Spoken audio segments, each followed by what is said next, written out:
Welcome back to my new video. Jai Jagannath सांग मैंने चलतु आज प्रिपरेशन कौन आज कौन खाइबा कौन नहीं से मु सब किसी आपण जन आज प्रिपरेशन आज हूँ चिकेन। देखो चिकेन मु भाजवाई बसई देती मु चिकेन टी भाजी करे तो तेल पानी केते जोर बाहर चिकेन नु तो पानी मरी सारू तापर जहाँ कर मु मसला बाटी देती ये देखो अदा पियाज रसुण कंचा लंका टिके सुखिला लंका एवं आभोड करछु।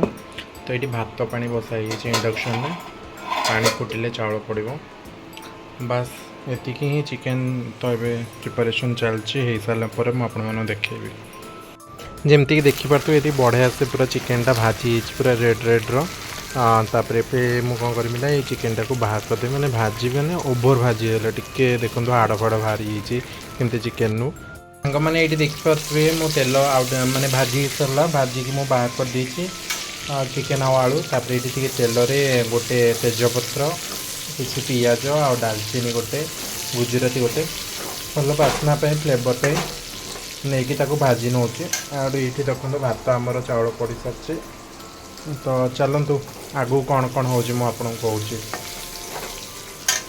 एमती देखिपे मुझे गोटे टमाटो काटिकी आड करदेवी छोट छोट पीस में जल्दी सीझा भी इजी हम कहीं आसिक दीटा बाजिला आम लंच हो जल्दी जल्दी कर खाईदे गला भोक भी बहुत है कौन कर लेट हो माँ देहटा टी भल नहीं सब कला बेलू टाइम हो छाड़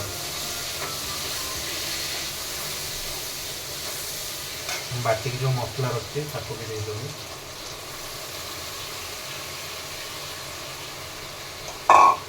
बटा मसला दी सारापर जहाँ सब गुंड आमर जमती कि चिकेन मसला रुचिर मतलब खाली रुचि रुचि रुचि ही दरकार आउ कि दरकार नहीं से भाया सिचुएसन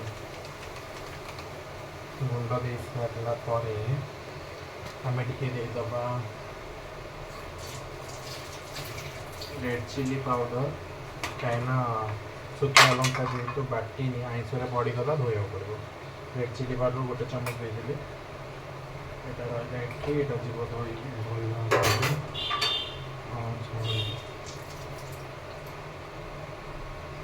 हल्दी गुंड सरी डबारू छोट डबारू बड़ डबारू हल्दी गुंड बाहर पड़ो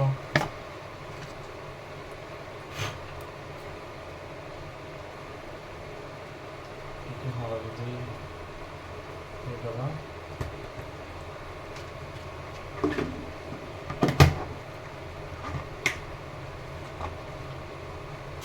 तापर कषा भल कषा मन दे कषा कषा जमी पानी बाहर हाँ बुझीगली लुण भी आड कर लुण बहुत अल्प अच्छे आड कर पचर पचर कौन एवं ही पूरे देवी ना मन पड़ोनी खोजुवी लुण पड़ाला लुण पड़ाला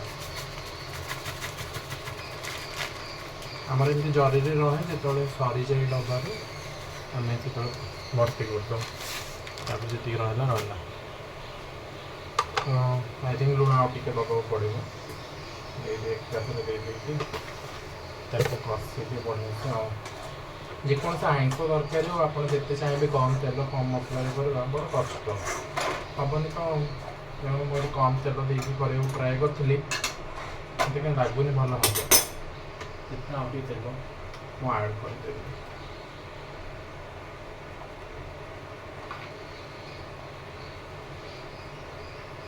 देखो मसलार लुकटा भल होती ना नहीं निहाती कह आपण मैंने केमती चिकेन नॉर्मल चिकेन घर करी माने चिकेन करी केमती करते मत कमेंट करेंगे मु तो एमती ही करे केतले कौन मो मन कौटी कौन देखी ताको आसी करी ना एमती सिंपल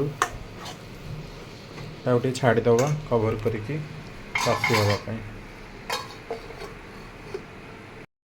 सांग मैंने आपण मैंने जानते जेकोसी आईस दरकार जेकोसी मसला मसली तरकारी करूँ पछरे जो मसला डब्बा को धोईकी तार जो पानीटा नदेले चले जमा भी नहीं आपको जदि नदी मुझे फिंगीदेवी ना मो माँ आसी खोबीदब मत कंका कब कहीं वेस्ट कलु से कह मसला कौटू आस ये भाया कथबार्ता मो मार तो छाड़ू ମୁଁ ପାଣି ଦେଇଦେଲି ତାକୁ ଟିକେ କଭର୍ କରିଦେବି ବଢ଼ିଆ ସେ କଷିବା। ଏବେ କିଛି ବି କଷି ହେଇନି ମାନେ 10% ବି କଷି ହେଇନି, ବହୁତ ଟାଇମ୍ ଲାଗିବ କଷିବା ପାଇଁ। ବାସ୍ ପାଣି ଦେଇଦେଲି, ଦେଇକି ମୁଁ ଟିକେ ଯିବି ଫ୍ୟାନ୍ରେ ବସିବି, ନହେଲେ ଯେଉଁ ଗରମ ବାବାରେ ବାବା ମୁଁ ପୁରା ଭିଜିଗଲିଣି ଜାଳରେ। ଆମର ଏଇ ନାନୀଙ୍କୁ ଦେଖନ୍ତୁ କେମିତି ଶୋଇଛନ୍ତି। ଚିକେନ୍ ଖାଇଲେ ହିଁ ହେବ, ନହେଲେ ନାହିଁ। ସକାଳୁ ରୁଟି ଦିଆହେଇଛି, ସିଏ ଏମିତି ପାମ୍ପଡ଼ ରୁଟି ଖାଏ, ମାନେ ଗୋଟେ ଓଭରନାଇଟ୍ କି ଗୋଟେ ଡେ ପୁରା ସେ ରୁଟିଟା ଶୁଖା ହେବ ଖରାରେ, ସେ ପୁରା କଡ଼କଡ଼, ମୁଁ ତା'ର ଜଷ୍ଟ କ୍ରିସ୍ପିନେସ୍ ଆପଣଙ୍କୁ ଚେକ୍ କରୁଛି। ଦେଖିଲେ ତ କେମିତି କଡ଼କଡ଼ ହେଉଛି। ସେ ବାସ୍ ଏଇଭଳିଆ ରୁଟି ଖାଇବାକୁ ପସନ୍ଦ କରେ। କମ୍ ରଙ୍ଗ କି ନାନୀର। ତାପରେ ଦେଖିପାରୁଥିବେ ଏଇଠି ମୋ ମା ପଳେଇ ଆସିଛି, ମାନେ ଭାତଟା ହେଇଗଲାଣି ନା ଅଲରେଡ଼ି, ତାକୁ ଗାଳାଯିବ। କ'ଣ କହନ୍ତି, ଗାଳିବା କହନ୍ତି ତ, ଯାହା ବି କୁହନ୍ତି, ପେଜ ବାହାର କରାଯିବ। ତ ଏଇଠି ସେ ତା'ର ଗଲା ପେଜ ବାହାର କରିବା ପାଇଁ, ମୁଁ ଏଇଠି ମୋର ଚିକେନ୍ର ମସଲାଟା ଟିକେ ଦେଖିଦେଉଛି କେତେ ବାଟ ଗଲା। ଦେଖନ୍ତୁ ମସଲା ଟିକେ ଆମର ଦର ସିଝା ହେଇ ଆସିଲାଣି। ତ ଏଇ ଟାଇମ୍ରେ ଆମେ ଯେଉଁ ଭାଜିକି ରଖିଛନ୍ତି ଆଳୁ, ତାକୁ ସବୁ ଦେଇଦେବା, ନହେଲେ କ'ଣ ହେବ କହିଲେ, କି ଆଉ ସିଝିବନି ପଛରେ। ତ ଏ ମସଲା କଷିବା ସମୟରେ ଯେତିକି ଆଳୁ ମୁଁ ଭାଜିକି ରଖିଛି ତାକୁ ସବୁ ମୁଁ ଖୋଜି ଖୋଜି ଏବେ ପକେଇବି ଏଇ ମସଲା କଷାରେ।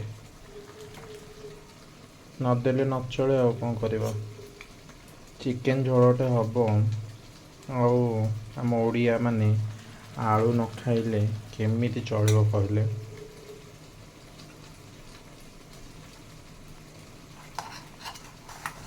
ବଡ଼ କଷ୍ଟରେ ବାହାର କରିବାକୁ ପଡ଼ୁଛି, କେଉଁ ଭିତରେ ପଶିଛି। ଏଇଠି ଗୋଟେ ଆଳୁ, ଏଇଠି ଅଧା ଆଳୁ ଭାଙ୍ଗିକି କାଟି କୁଟି ହେଇକି ପଳେଇ ଆସୁଛି। ଯେମିତିକି ଆଳୁଟା ଦେଖିଥିବେ ଖଣ୍ଡେ କଟି ଯାଇଛି, ଏମିତି କାଢ଼ିକି ପକେଇବା ବଡ଼ କଷ୍ଟ।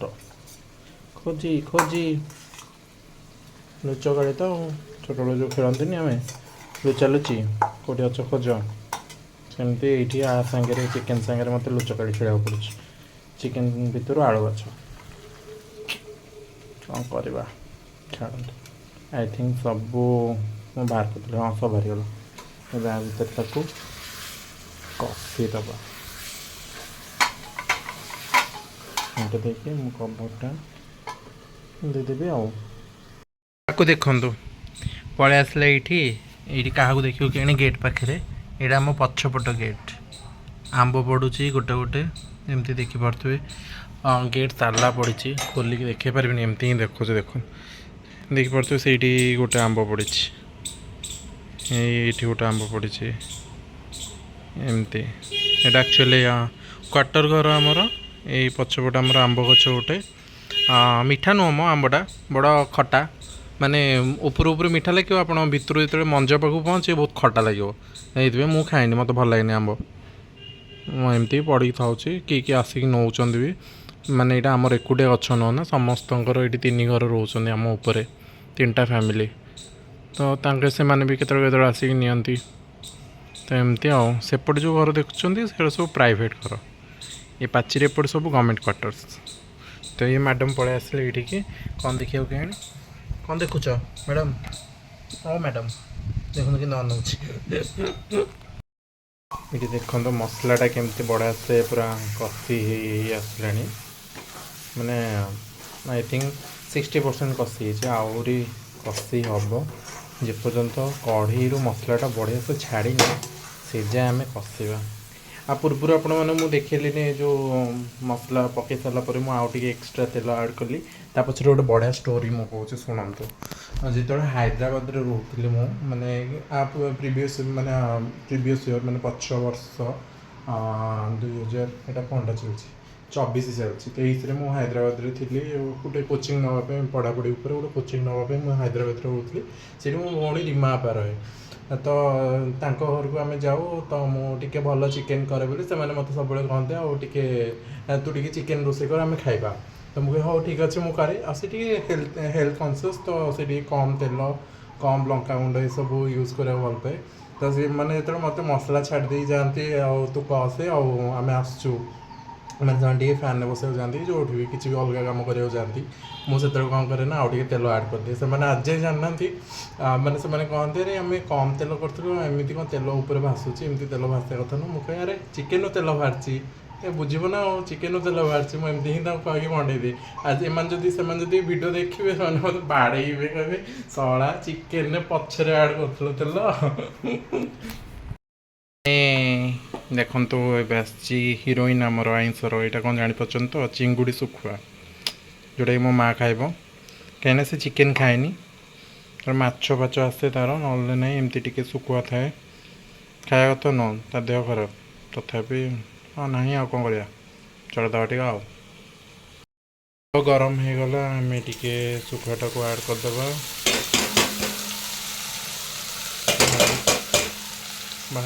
ବାହାର ମାରିଗଲା ନା ବାହାର ଶୋଇଛି ଆ ଭିତରେ ଦେଖନ୍ତୁ ମୁଁ ଚିକେନ୍ ପକାଇ ଦେଇଛି ଚିକେନ୍ ପକାଇ ଦେଇକି ତେଲ ବାହାରି ଆସିଲାଣି ଆକୁ ଟିକେ ଚିକେନ୍ ସାଙ୍ଗରେ ବି ଟିକେ କଷି ନେବା ଯେମିତିକି ଚିକେନ୍ ମସଲାଟା ତା ଭିତରୁ ପଶିଯିବ ତ ମୁଁ ଏବେ ଭାଜିବି ଏଇଟା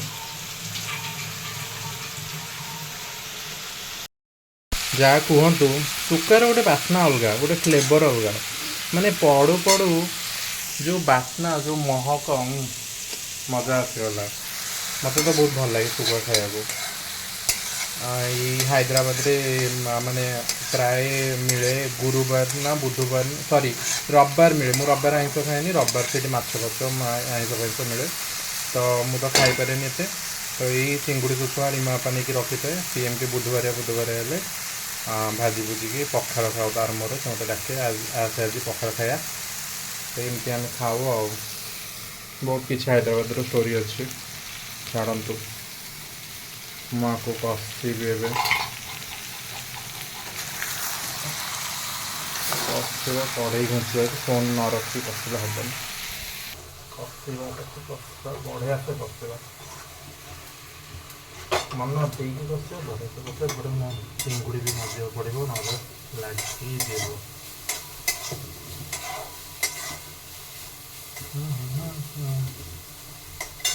ମଟର କଷନ୍ତୁ ଆହୁରି କଷିବା କଥା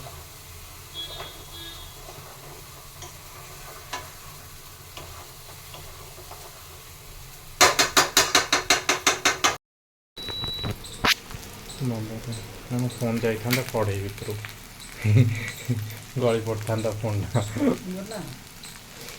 ତ ସବୁବେଳେ ଆମେ ଚିକେନ୍ ଯେତେବେଳେ କରିବା ନନଭେଜ୍ ଯେକୌଣସି ନନଭେଜ୍ ଗରମ ପାଣି ଦେବା ଗରମ ପାଣିଟା ଭଲ ମାନେ କଞ୍ଚା ପାଣି ଅପେକ୍ଷା ତ ପାଣି ଦେଇ ଦେଇକି ତାକୁ ଝୋଳ ପାଇଁ ଫୁଟିବା ପାଇଁ ଛାଡ଼ିଦେବା ଆଉ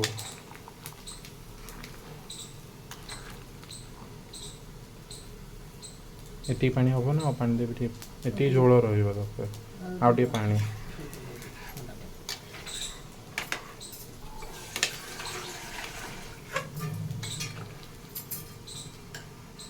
ଆଉ କରିନଥିଲି ଗରମ ପାଣି କ'ଣ କରିବା ଥଣ୍ଡା ଦେଇଥିଲି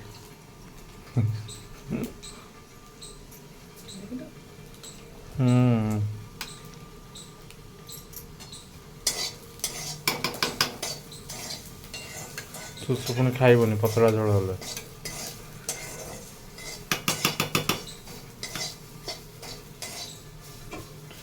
এটা হব না এটা ঘোরে হবনি ছোট সেটা ହେଇଥିଲା ତ ମୁଁ ସେଇଟା ଘୋରେଇ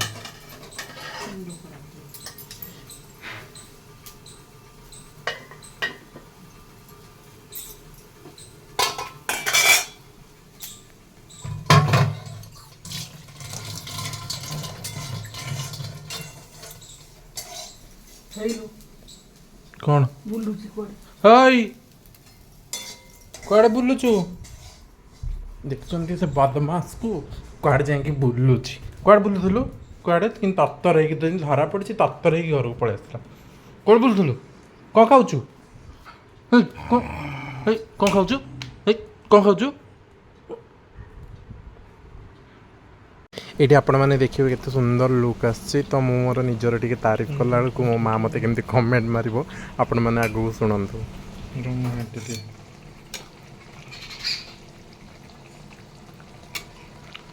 ମୋର ହେଇଛି ମନକୁ ମନ କରୁ ଲୁକ୍ରୁ ତ ଭଲ ହେଇଛି, ଖାଇଲେ ଜଣା ପଡ଼ିବ କ'ଣ ହେଇଛି। କରିବି ନା ହଁ ଘୋରେଇଛି, ଘୋରେଇ ଆଉ ଟିକେ ଫୁଟିଯାଉ ମୁଁ ବନ୍ଦ କରିବି। ଏଇଟା ସୋରିଷ ଦିଆ ଶୁଖୁଆ ଚିଙ୍ଗୁଡ଼ି, ଶୁଖୁଆ ଚିଙ୍ଗୁଡ଼ି ମା ଖାଇବ, ଆମର ଚିକେନ୍, ସୁସୁ ବାବା ମୁଁ। ପାରୁଥିବେ ମାନେ ଡିଲିସିୟସ୍ ଲୁକ୍, କ'ଣ ଦେଖା ହେଉଛି ମୋ କସମାରାନ, ବଢ଼ିଆ ହେଇଛି। ଟେଷ୍ଟ ବି ଭଲ ହେଇଥିବ, ଲୁକ୍ ଯଦି ଭଲ ହେଉଛି ଟେଷ୍ଟ ନିହାତି ଭଲ ହେଇଥିବ। ଏଇଠି ମାଆର ଚିଙ୍ଗୁଡ଼ି ଶୁଖୁଆ ସୋରିଷ ମସଲା ଦିଆ, ତାକୁ ମୁଁ ଏଇଟା କଷି ନେଉଛି। ଆଉ ଆମର ଗୋଟେ ପ୍ରକୃତି ହେଲା, ମାନେ ପ୍ରକୃତି କ'ଣ ଭଲ, ଏଇଟା ଭଲ ଜିନିଷ। ରୋଷେଇ ସରୁ ସରୁ ଆମେ ପୋଛାପୋଛି ମଜାମଜି କରିଦେଉ, କାହିଁକି କହିଲେ ରାତିକୁ ରଖିଲେ କୌଣସି ଜିନିଷ ହେବନି। ରାତିରେ କେତେବେଳେ କ'ଣ କାମ, କିଏ ଗୋଟେ ସାଙ୍ଗ ଡାକିଦେଲା ବାହାରକୁ ଯିବା, ଇଏ ଆସିଲା ବେଳକୁ ରାତି 10ଟା 11ଟା ହେଇଯିବ, ଆଉ ସେତେବେଳକୁ ସବୁ କାମ କରିବାକୁ ଇଚ୍ଛା ହେବନି। ମାନେ ବୁଲାବୁଲି କରିକି ଆସିଲା ବେଳକୁ ଯାହାହେଲେ ଟିକେ ଟାୟାର୍ଡ଼ନେସ୍ ନଥାଏ କି, ଆଉ ସେଇଥିରେ ପୁଣି ଆହୁରି ଆପଣଙ୍କୁ କାମ କର, ପୋଛା ପୋଛିକି ରଖ, ଯେହେତୁ ରୋଷେଇ ଘରଟା ଏମିତି ଅସନା ହେଇଛି ତାକୁ ପୋଛ, ଇଏ କର ସିଏ କର, ବହୁତ ଜାଗା। ସେଇଥିପାଇଁ ଯେଉଁ ଆଇଁଷ ହେଇଥାଏ ମାନେ ରୋଷେଇ ସରୁ ସରୁ ସବୁ ପୋଛାପୋଛି ଷ୍ଟାର୍ଟ କରିଦିଏ। ଏକାଥରେ ତ ମଝି ମଝି ପୋଛାପୋଛି କରିଦିଏ ଆଉ, କାହିଁକିନା ଏକାଥରେ ରାତି ପାଇଁ ବି ହେଇଯାଇଥାଏ। ଯେଉଁଦିନ ନନଭେଜ୍ ହୁଏ ସେଦିନ ସମସ୍ତଙ୍କର ସେଇଆ, ଏକାଥରେ ରାତି ପାଇଁ ସମସ୍ତେ ରୋଷେଇ କରନ୍ତି। ତ ବାସ୍ ରାତିରେ ଖାଲି ଗରମ କରିବାର ଖାଇବାର, କ'ଣ ଟିକେ ଅଧେ ପଡ଼ିଥିବ ତାକୁ ପୋଛିଦେଲେ ସରିଲା। ଆଉ ଏବେଠୁ ଯଦି କାମ ନ କରିବେ ରାତିକୁ। ତ ଏବେ ଆପଣମାନେ ଦେଖିପାରୁଥିବେ ଫାଇନାଲ୍ ଲୁକ୍ ପୁରା ସରିଯାଇଛି। ଏବେ ବାସ୍ ବଢ଼ା ବଢ଼ି ଆଉ ଖାଇବା ସମୟ। ମାନେ ଆଜି ଖାଉ ଖାଉ 4ଟା ହେଇଯାଇଥିଲା, ପୁରା କଣ୍ଟା 4ଟା। ତ ମୁଁ ଏଇଠି ଆସିଗଲି ତାକୁ ମାନେ ବାଢ଼ିବା ପାଇଁ, ବାଢ଼ି ବୁଢ଼ିକି ନେବି, ଆମେ ସବୁ ବସିକି ଖାଇବୁ। ଆଉ ମୁଁ ଆଗକୁ ବି ଆପଣ ଦେଖିବେ, ମୁଁ ବାବାଙ୍କୁ ପଚାରୁଥିବି କେମିତି ହେଇଛି ଟେଷ୍ଟ, କ'ଣ ହେଇଛି କ'ଣ ନାହିଁ। ଯେହେତୁ ମୋ ବାବା ଟିକେ କ୍ୟାମେରା ସାଏ, ସେତେ ବଢ଼ିଆ ସେ କହିବେନି, କିନ୍ତୁ ପଛରେ ବହୁତ ବଢ଼ିଆ ତାରିଫ କରିଥିଲେ।